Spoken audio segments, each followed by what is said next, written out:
Hello students. तो last lecture में हमने साइंस पार्ट वन का ग्रेविटेशन चैप्टर स्टार्ट किया था, जहाँ पे हमने केप्लर्स लॉ और न्यूटन्स यूनिवर्सल ग्रेविटेशन लॉ और जो उसका रिलेशन था केप्लर और न्यूटन के बीच का, वो हम लोग ने डिराइव कर लिया। ठीक है, तो आज हम देखेंगे अर्थ्स ग्रेविटेशनल फोर्स।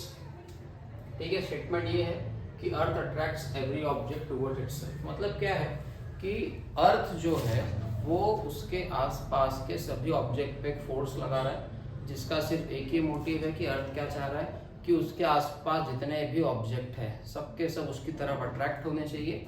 और ये फोर्स आ कहाँ से रहा है? सेंटर से आ रहा है। मतलब अर्थ ये ट्राई कर रहा है कि सबके सब ऑब्जेक्ट उसके सेंटर की तरफ अट्रैक्ट हो जाए। ठीक है, तो ये जो फोर्स है, सीधी सी बात है, मून वगैरह पे भी लगता होगा। ठीक है, तो उसके आसपास जो प्लैनेट्स हैं उनके ऊपर भी लग रहा है। तो सबसे नजदीक है फिलहाल मून हमारे अर्थ के आसपास रिवॉल्व कर रहा है। तो मून को भी हमारे अर्थ के आसपास आके कोलैप्स हो जाना चाहिए, जैसे कि एप्पल हो गया, या फिर कोई हमने जब स्टोन ऊपर फेंका है तो कुछ टाइम बाद तो नीचे आ जा रहा है। बट मून के साथ में ऐसा क्यों नहीं हो रहा? मून के साथ में ऐसा इसलिए नहीं हो रहा बिकॉज मून एक सर्कुलर मोशन कर रहा है हमारे अर्थ के चारों तरफ। ठीक है, अगर इस कंसेप्ट को समझना चाहते हो तो हमने पुष्पा वाले गाने का एक वीडियो डाला छोटा सा, वो वीडियो देख के तुम्हें कंसेप्ट समझ में आ जाएगा। ठीक है, कि अगर कोई भी ऑब्जेक्ट सर्कुलर मोशन कर रहा है, उसके पास एक स्पेसिफिक वेलोसिटी है, तो वो ऑब्जेक्ट कंटिन्यू मोशन करेगा और वो सेंटर की तरफ नहीं आएगा। अगर वेलोसिटी खत्म हो गई, मतलब वेलोसिटी 0 हो गई, तो वो उसी पॉइंट पे सेंटर की तरफ नीचे गिर जाएगा। ठीक है, अब नेक्स्ट है अर्थ्स ग्रेविटेशनल एक्सेलरेशन। अब ये एक्चुअल में नाम क्या है, जरा नाम समझो। अर्थ सभी ऑब्जेक्ट्स पे क्या लगा रही है? फोर्स लगा रही है। ठीक है, तो फोर्स लगने की वजह से ऑब्जेक्ट के अंदर क्या आ रहा है? एक्सेलरेशन। इसीलिए इसका नाम क्या पड़ा है? अर्थ से ग्रेविटेशनल एक्सेलरेशन। मतलब अर्थ की ग्रेविटी की वजह से किसी ऑब्जेक्ट के अंदर क्या आ जा रहा है? एक्सेलरेशन आ जा रहा है। इसीलिए इसका दूसरा नाम है एक्सेलरेशन ड्यू टू ग्रेविटी, जिसको हम लोग स्मॉल g से डिनोट करते हैं, और इसकी वैल्यू आप सबको पता है कि 9.8 समथिंग होती है। ठीक है, ये छोटा सा डेरिवेशन है। ये जो फोर्स का फॉर्मूला है ये कहाँ से आया है? Newton's universal law of gravitation से।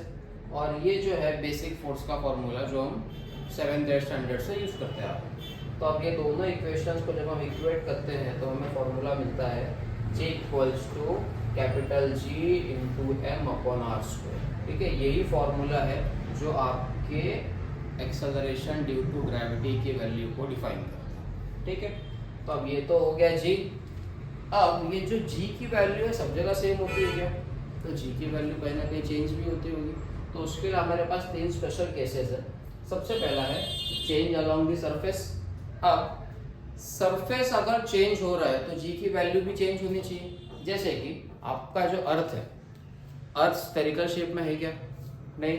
ठीक है, तो अर्थ का जो शेप है वो स्फेरिकल है नहीं, वो तुम्हारे इक्वेटर पे थोड़ा सा फूला हुआ है और जो पोल है वहां पे थोड़ा सा दबा हुआ है। ठीक है, तो जब तुम ये वैल्यू देखते हो या फिर उस फिगर को इमेजिन करते हो, तुमको क्या समझ में आ रहा है कि जो रेडियस की वैल्यू है वो थोड़ी सी क्या हो जाएगी? चेंज हो जाएगी।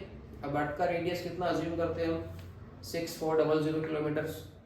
तो अब अगर साइज में थोड़ा सा डिफरेंस आया है, वेरिएशन आया है, तो सीधी सी बात है आर के वैल्यू में भी थोड़ा सा क्या आएगा? डिफरेंस आएगा। तो जब उस वैल्यू को आप लोग इस फॉर्मूले में पुटअप करोगे तो जी के अंदर जो भी वेरिएशन आएगा आपको समझ में आएगा। अब वो वेरिएशन बहुत ज्यादा ह्यूज नहीं होगा, थोड़ा लिटिल बिट वेरिएशन आएगा, वो भी पॉइंट्स में। हाइट के हिसाब से जी की वैल्यू में चेंज होता है क्या? तो कॉमन है, सीधी सी बात है। जैसे जैसे हम ऊपर जाएंगे, अर्थ के सरफेस से दूर जाएंगे, वैसे वैसे जी की वैल्यू क्या हो जाएगी? कम हो जाएगी। ठीक है, बिकॉज ये जो आपका आर है, ये आर आपका चेंज हो जाएगा इससे। ठीक है, ये एक्चुअल में क्या है पता है? आर को हम लोग रेडियस ही बोल रहे हैं, बट ये रेडियस में दो चीजें इंक्लूडेड है। क्या? एक तो आपके अर्थ का रेडियस और दूसरा प्लस सरफेस से आपका हाइट। ठीक है, तो जैसा जैसा आप हाइट इंक्रीज करोगे दैट मीन्स व्हाट? आर का वैल्यू बढ़ते जा रहा है। अब अगर इन दोनों का रिलेशन को देखा जाए, G और M को हम लोग अज्यूम करते हैं एज ए कांस्टेंट, तो G और R स्क्वायर के बीच में इनवर्स रिलेशन है। तो सीधी सी बात है, अगर आपके R का वैल्यू बढ़ेगा तो G का वैल्यू क्या हो जाएगा? कम हो जाएगा। ठीक है, नेक्स्ट है चेंज विद डेप्थ। अब जनरली कॉमन बच्चों को ये लगता है कि अगर हम डेप्थ में जा रहे हैं तो जो आपका जी का वैल्यू है वो क्या होना चाहिए, इंक्रीज होना चाहिए। बच्चे बोल रहे हैं हाँ सर रिलेशन देखो जरा, अगर आर का वैल्यू कम हो रहा है तो जी का वैल्यू क्या होना चाहिए, इंक्रीज होना चाहिए। बट ऐसा नहीं होता। ऐसा क्यों नहीं होता वो समझो। देखो क्या है, इस फॉर्मूले को ध्यान से देखो, ये तो कांस्टेंट है, मास भी कांस्टेंट है, बट जब हम अर्थ के अंदर जा रहे हो, आप जब डेप्थ में जा रहे हो तो आपके ऊपर जो फोर्स लग रहा था ग्रेविटी का, फॉर एग्जांपल आप जब इनिशियल स्टेज पे अर्थ के सरफेस पे खड़े हो तो आप पे ग्रेविटी लग रही है, तो ग्रेविटी लगाने के लिए कौन जिम्मेदार है, कैपिटल एम। इसकी रिस्पॉन्सिबिलिटी है आपके ऊपर फोर्स लगाने की। बट जब आप डेप्थ में चले जा रहे हो तो डेप्थ में जाने के बाद ये एम उतना ही है क्या, चेंज हो गया। जैसे कि एग्जांपल देखो, ये सपोज अर्थ है, आप यहाँ पे खड़े हो तो अब ये पूरा अर्थ आपके ऊपर फोर्स लगा रहा है। बट जब आप अंदर चले जा रहे हो, अब आप यहाँ पे आ गए, तो ये जो ऊपर वाला पार्ट है ये तो मिस हो गया ना। अब ये जो ऊपर का पोर्शन है जो आपके बॉडी के ऊपर जा रहा है वो आप पे फोर्स लगा रहा है क्या, नहीं। मीन्स व्हाट, जैसे ही आप अंदर जा रहे हो मास की वैल्यू भी क्या हो जा रही है, कम हो जा रही है। तो जब हम डेप्थ पे जाते हैं तो जी की वैल्यू इंक्रीज होने की जगह पे क्या होती है, डिक्रीज होती है। इसका रीजन क्या है कि यहाँ पे सिर्फ रेडियस नहीं, आपका मास भी, मतलब रेडियस एंड मास दोनों कंबाइन इफेक्ट दिखाएंगे, जिसका रिजल्ट कि आपकी आर की वैल्यू क्या हो जाती है, सॉरी जी की वैल्यू क्या हो जाती है, डिक्रीज हो जाती है। ओके, ये तीनों पॉइंट्स क्लियर हो गए। चलो, तो अभी हमारा नेक्स्ट टॉपिक है मास और वेट। ठीक है, तो अभी मास और वेट हम तो 8th स्टैंडर्ड से पढ़ते आ रहे हैं, तो एक बार रिवाइज कर लेते हैं कि मास क्या है। मास का मतलब क्या होता है, amount of matter present in it, मतलब कोई भी एक सब्सटेंस है उसके अंदर कितना मैटर अवेलेबल है। अब अगर इसको हम बेसिक सेंस में समझे, मान लो कि हमारे पास मार्कर है, इस मार्कर को बनाने के लिए मुझे 1 लाख पार्टिकल्स लगे। ठीक है, तो अब ये 1 लाख पार्टिकल्स, अब मैं इस मार्कर को यहाँ से अमेरिका ले जाऊँ, माउंट एवरेस्ट ले जाऊँ, किसी भी जगह ले जाऊँ, इस 1 लाख पार्टिकल्स का जो नंबर है वो चेंज होगा क्या, नहीं। तो मास वही कह रहा है, मास क्या बोल रहा है कि भाई जो मैटर का अमाउंट है वो कभी चेंज होगा नहीं। इसीलिए मास किस में आता है, स्केलर क्वांटिटी में। स्केलर मीन्स व्हाट, कि आप डायरेक्शन चेंज करो, मैग्नीट्यूड पे कोई भी असर पड़ेगा नहीं। और जो इसका एसआई यूनिट है वो क्या है, किलोग्राम। अब मास से एक टर्म कनेक्टेड है जिसको हम बोलते हैं इनर्शिया। ठीक है, इनर्शिया लगभग सबने सुना ही होगा कि इनर्शिया आखिर होता क्या है। इनर्शिया का मतलब होता है किसी भी ऑब्जेक्ट का टेंडेंसी, मैं यहाँ बोर्ड पे लिख देता हूँ, tendency of an object to maintain its state. किसी भी ऑब्जेक्ट का टेंडेंसी अपने स्टेट को मेंटेन करना, मतलब अगर ऑब्जेक्ट रेस्ट में है तो ऑब्जेक्ट चाहता है कि मैं रेस्ट में रहूं। अब अगर ऑब्जेक्ट मोशन में है तो ऑब्जेक्ट चाहता है कि मैं मोशन में रहूं। तो जितना ज्यादा मास होगा इनर्शिया भी उतना ज्यादा होगा। ठीक है, अब नेक्स्ट है आपका वेट। अभी वेट एक टाइप की वेक्टर क्वांटिटी है। अब वेट का मतलब जनरली क्या होता है, वेट का मतलब होता है मास इनटू ग्रेविटी। तो जब इन दोनों का प्रोडक्ट होता है तब हमको पता चलता है कि हमारा वेट क्या है। ओके, तो इनडायरेक्टली वेट एक्चुअल में क्या है, हमारा फोर्स। वेट एक टाइप की वेक्टर क्वांटिटी है। ठीक है, बिकॉज अगर आप डायरेक्शन चेंज कर रहे हो तो इसका मैग्नीट्यूड भी क्या हो जाएगा, चेंज हो जाएगा। ऐसा इसीलिए होगा बिकॉज आपका जो स्मॉल जी है, एक्सेलरेशन ड्यू टू ग्रेविटी है, उसकी वैल्यू सब जगह सेम नहीं है। ठीक है, तो जब जी की वैल्यू चेंज हो जाएगी देन ऑटोमेटिकली आपका फोर्स या फिर वेट, इसकी वैल्यू भी क्या हो जाएगी, चेंज हो जाएगी। और इसका यूनिट क्या होता है, न्यूटन। ओके, बट अभी लोकल टर्म्स में हम लोग मास और वेट सबके लिए कॉमन यूनिट यूज करते हैं किलोग्राम। ओके, तो अगर आप जनरल टर्म्स में देखते हो, कहीं भी बाहर जा रहे हो, आपका वजन कर रहे हो या कुछ भी कर रहे हो, तो वहाँ पे हम लोग न्यूटन वगैरह का प्रॉब्लम या फिर झमेला नहीं पालते। क्यों, बिकॉज वो कैलकुलेशन जनरल पब्लिक नहीं करने वाली। तो अगर आप साइंस स्टूडेंट हो तो आपको दोनों चीज़ें पता होनी चाहिए। तो साइंटिफिक टेम्परामेंट के हिसाब से दोनों अलग अलग चीज़ है। बट अगर हम लोकल टर्म्स में जाते हैं तो वहाँ पे दो अलग चीज़ें नहीं है, सबको हम सिर्फ एक ही टर्म में काउंट करते हैं। ओके, नेक्स्ट हमारा फ्री फॉल। अभी फ्री फॉल अगर आपको देखना है तो फ्री फॉल के लिए हमने बहुत पहले एक छोटा सा वीडियो डाला है, आप वो वीडियो जाकर देख सकते हो। अब फ्री फॉल का डेफिनेशन क्या, डेफिनेशन को मार्क करके रखो बिकॉज ये डेफिनेशन पेपर में 1 मार्क के लिए आती है।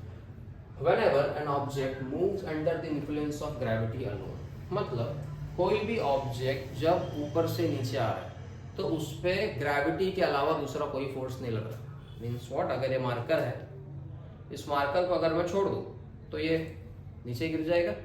तो इसको नीचे गिराने के लिए मैंने कोई फोर्स लगा के मैंने उसको इस तरीके से फेंका है क्या? नहीं। तो जब मैं एक्सटर्नली उसके ऊपर कोई फोर्स नहीं लगा रहा हूँ बट फिर भी वो कहाँ जा रहा है?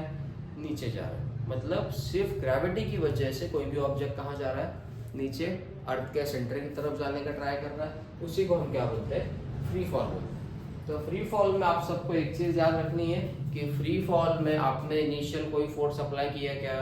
नहीं। इसीलिए स्टार्टिंग वेलोसिटी, इनिशियल वेलोसिटी हमेशा क्या होती है? 0 होती है। ओके, तो अभी देखो फ्री फॉल के कंसेप्ट से जनरली क्या समझ में आता है। अभी फ्री फॉल का एक टर्म है कि फ्री फॉल सिर्फ कहाँ पॉसिबल है? वैक्यूम। तो फ्री फॉल से ऐसा है कि आप कोई भी ऑब्जेक्ट ले लो, चाहे 10 ग्राम का ऑब्जेक्ट ले लो या फिर 10 किलो का ऑब्जेक्ट ले लो, अगर आप दोनों को नीचे गिरा दे लो, मतलब छोड़ दे लो दोनों को एक साथ, तो जनरली क्या होना चाहिए? दोनों ऑब्जेक्ट एक सेम टाइम पे एक साथ हमने छोड़े, एक टाइम मान लो 12 बजे मैंने छोड़ा, 12:05 को दोनों ऑब्जेक्ट कहाँ जाने चाहिए? नीचे जाने चाहिए। क्यों? क्योंकि ग्रेविटी का अमाउंट तो सेम ही लग रहा सबके ऊपर। बट रियल लाइफ में ऐसा होता है क्या? नहीं होता है। रियल लाइफ में ऐसा इसीलिए नहीं हो रहा है क्योंकि हमारे आसपास एयर है।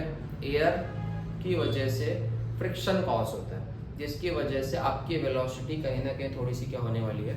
डिक्रीज होने वाली है। अब हैवियर ऑब्जेक्ट पे तो पता नहीं चलेगा बट जिसका मास कम है उस पर तो पता चलना ही चलना है। ठीक है, इसीलिए ऐसा कहा जाता है कि जो फ्री फॉल है सिर्फ कहाँ पॉसिबल है?